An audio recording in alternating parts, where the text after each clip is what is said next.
For the Democratic voter who hasn't paid attention until now, what's the difference between you and Senator Sanders? Well, the difference is that I have an approach that can build a sense of unity that we're going to need, not only in order to win, but in order to govern. We have an extraordinary majority of Democrats, yes, but quite a few independents and a healthy number of Republicans ready to get that done. Why would now, of all times, we go for a my way or the highway politics? In terms of national politics, did you support Bernie Sanders or did you support Hillary Clinton?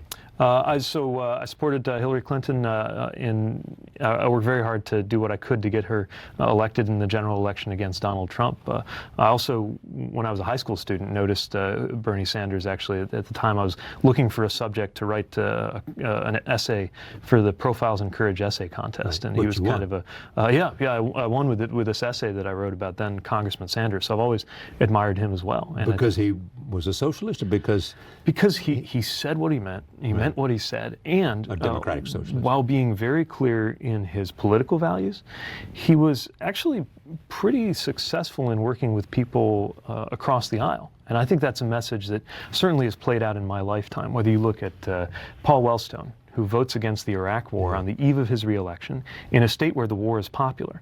He takes an unpopular stand, and somehow his approval goes up. And frankly, I think the same was true of George W. Bush as well, who had a line that he used to say. I remember this from working on the Kerry campaign. George W. Bush used to say with devastating effect, "You always know where I stand."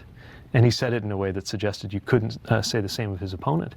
And even people who might not have agreed with him were inclined to support somebody who they thought was guided by conviction. So that was Pete Buttigieg in 2017 versus Pete Buttigieg in 2020, talking about his impressions of Bernie Sanders. And the reason that getting his assessment on video is so important is because it's clear that Pete Buttigieg is going to be running on this theme of unity, of uplift throughout the rest of the 2020 campaign, that he's the candidate who can bring people together. He said right after Iowa, if you look at the way that I performed in rural areas, in urban areas, in suburban areas, that clearly I'm the candidate that has the message that can unify Democrats, independents, and Republicans. The way he attacked Elizabeth Warren with some effectiveness in the fall was to say, Elizabeth Warren just wants to fight. We don't need to be fighters.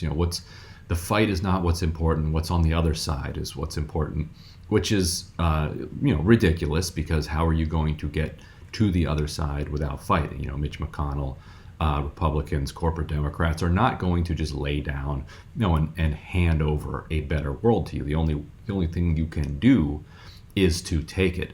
But Pete Buttigieg is trying to set up Bernie Sanders as some type of a my way or the highway. You're going to hear that a lot from him. You're probably going to hear that from him in the debate in New Hampshire on Friday night. And Democrats, liberals in general, are the types of people who believe in finding common ground even with their enemies. There's a famous phrase that a liberal is somebody whose mind is so broad that they won't even take their own side in an argument. They'll take someone else's side in an argument.